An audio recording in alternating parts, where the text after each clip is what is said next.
역사 속 인물들의 삶을 보면서 특히 큰 영향력을 가졌던 지도자들의 복잡한 모습 앞에서 혼란스러움을 느껴본 적 있으십니까?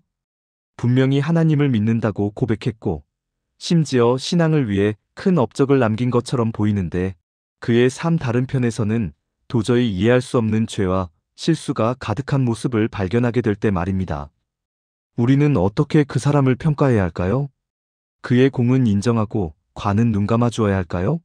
아니면 그의 죄 때문에 모든 업적마저 부정해야 할까요? 이런 고민은 단지 과거의 인물에게만 해당되는 것이 아닙니다. 우리 주변에서 혹은 우리 자신의 모습 속에서도 우리는 이처럼 빛과 그림자가 공존하는 모순적인 모습을 발견하며 괴로워합니다. 오늘 저는 영국 역사상 가장 유명하고 논쟁적인 왕 헨리 8세의 삶을 통해 하나님께서 어떻게 인간의 연약함과 실패 속에서도 당신의 주권적인 역사를 이루어 가시는지, 그리고 그의 삶이 오늘 우리 믿음의 사람들에게 어떤 깊은 교훈을 주는지, 그 핵심을 세 가지 성경적인 관점으로 명확하게 짚어드릴 것입니다.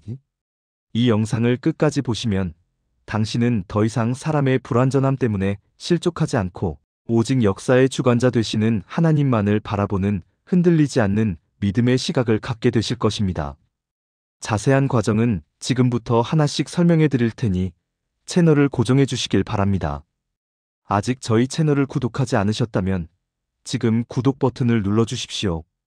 역사 속 인물들의 삶을 통해 오늘 우리에게 말씀하시는 하나님의 지혜를 깊이 있게 나누는 이 여정에 당신을 초대합니다. 첫째, 우리는 헨리 8세의 삶 초기에 나타난 놀라운 신앙적 열정과 가능성을 먼저 주목해야 합니다. 많은 사람들이 헨리 8세를 6명의 아내를 두었던 탐욕스러운 폭군으로만 기억하지만 그의 젊은 시절은 전혀 다른 모습이었습니다. 그는 원래 왕위를 계승할 형 아서가 있었기에 차남으로서 신학 교육을 받으며 성직자의 길을 준비했습니다. 그는 당대의 석학 에라스무스와 교류할 정도로 뛰어난 지성과 학식을 갖추었으며 깊은 신앙심을 가진 경건한 청년이었습니다. 형이 일찍 세상을 떠나면서 갑작스럽게 왕위에 오른 후에도 그는 자신의 신앙을 공적으로 드러내는 것을 주저하지 않았습니다. 특히 당시 유럽을 휩쓸던 마르틴 루터의 종교개혁 사상에 맞서 가톨릭 교회의 칠성사를 변호하는 칠성사 변호론이라는 책을 직접 저술하기도 했습니다. 이 공로를 인정받아 교황 레오 10세로부터 신앙의 수호자라는 영광스러운 칭호를 받기까지 했습니다. 이 칭호는 오늘날까지도 영국 국왕의 공식 칭호 중 하나로 사용되고 있습니다. 여기까지 보면 그는 하나님께서 세우신 참으로 경건하고 준비된 지도자의 모습처럼 보입니다. 하나님께서는 분명히 그에게 특별한 재능과 지위, 그리고 영향력을 허락하셨습니다.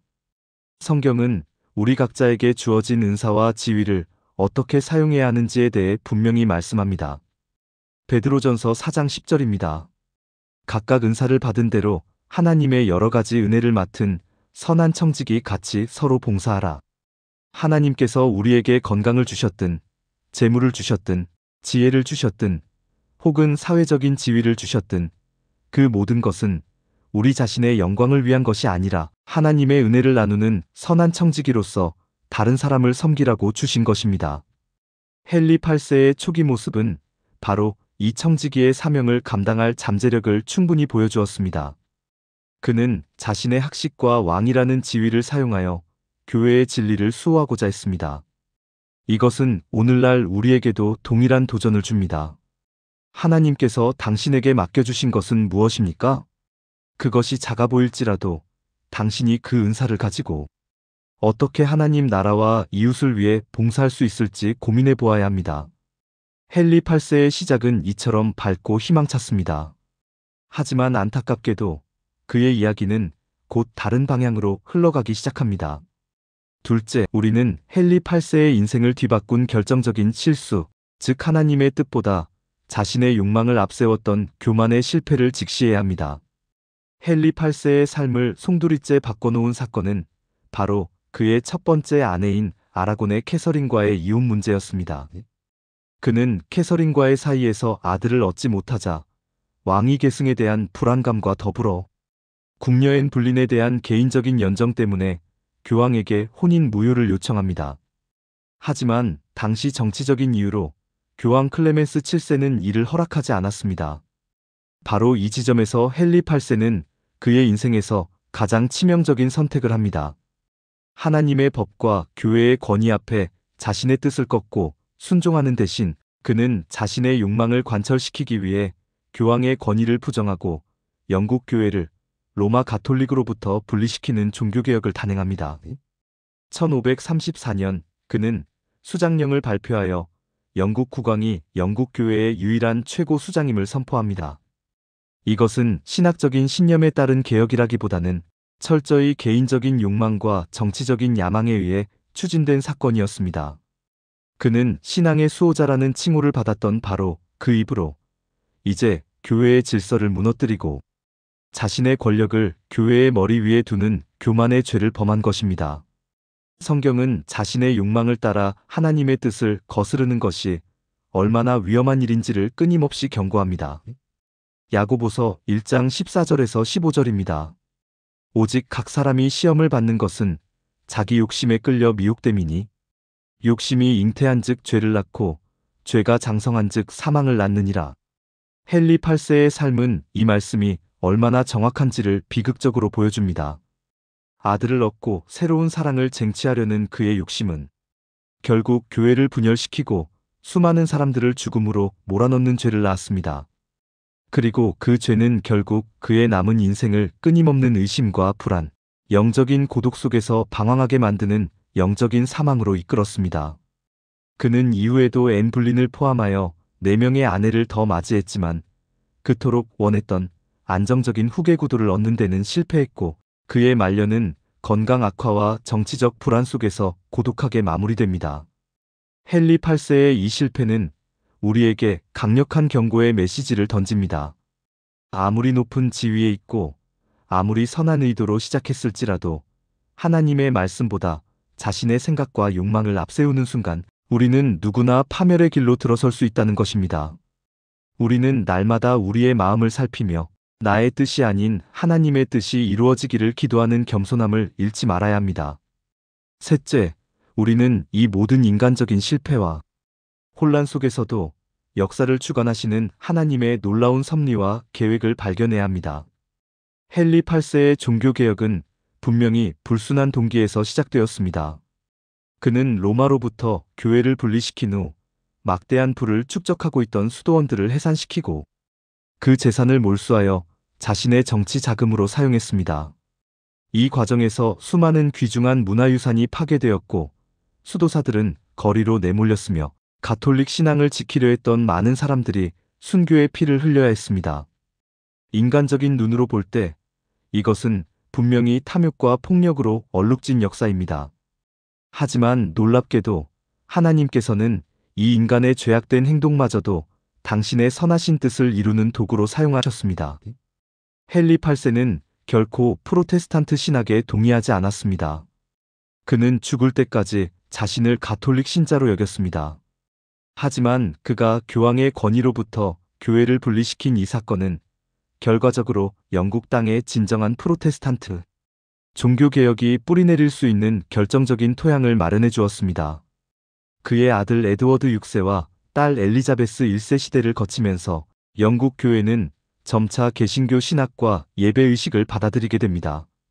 무엇보다 중요한 변화는 이전까지 라틴어로만 묶여있던 성경이 영어로 번역되어 모든 백성들이 읽을 수 있게 되었다는 점입니다.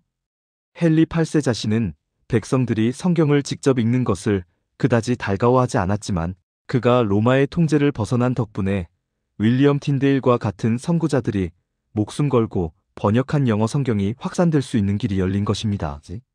이것이야말로 역사의 아이러니이자 하나님의 놀라운 섭리입니다. 성경은 하나님께서 모든 것을 합력하여 선을 이루신다고 약속합니다. 로마서 8장 28절입니다.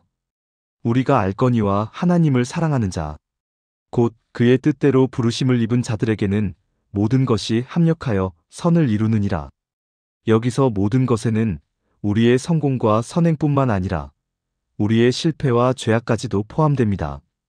하나님께서는 헨리 8세의 탐욕과 교만이라는 죄악된 재료를 사용하셔서 영국이라는 나라의 말씀의 빛이 비추어지고 복음이 자유롭게 선포될 수 있는 새로운 역사를 만들어 가신 것입니다.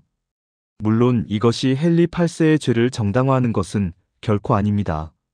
그는 자신의 행동에 대해 하나님 앞에서 엄중한 심판을 받을 것입니다.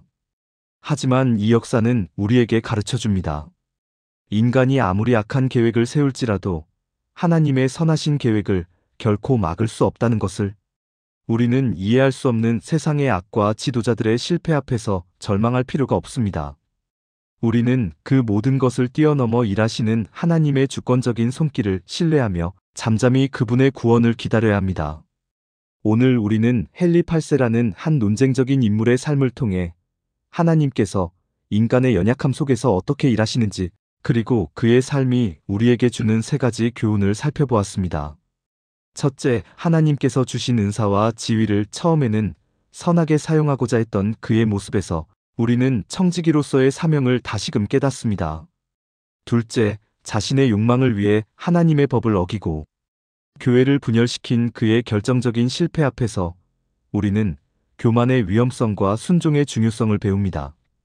셋째, 그의 불순한 동기에도 불구하고 결과적으로 영국 종교개혁의 길을 열게 된 역사를 통해 우리는 모든 것을 합력하여 선을 이루시는 하나님의 놀라운 섭리를 발견합니다. 헨리 8세의 삶은 우리에게 완벽한 신앙의 모델을 보여주지 않습니다. 오히려 그는 우리와 똑같이 넘어지고 실패하는 연약한 인간이었습니다. 하지만 바로 그 때문에 그의 이야기는 우리에게 더 큰 위로와 소망을 줍니다. 하나님께서는 완벽한 사람만을 사용하시는 것이 아니라 우리의 실패와 약점에도 불구하고, 아니 오히려 그것을 통해 당신의 위대한 역사를 이루어 가시는 분이라는 사실을 보여주기 때문입니다. 그러므로 더 이상 당신의 과거의 실수나 현재의 연약함 때문에 좌절하지 마십시오. 하나님께서는 당신의 깨어진 모습 그대로를 사용하셔서 당신의 삶 속에서, 그리고 당신을 통해 놀라운 일을 행하실 수 있습니다. 오늘 말씀을 통해 인간의 실패를 넘어 역사하시는 하나님의 은혜와 섭리에 대한 새로운 통찰을 얻으셨다면 좋아요를 눌러주십시오. 그리고 헨리 8세의 삶이나 오늘 나눈 메시지에 대해 더 궁금하신 점이나 나누고 싶은 생각이 있다면 댓글로 자유롭게 남겨주시길 바랍니다. 또 뵙겠습니다.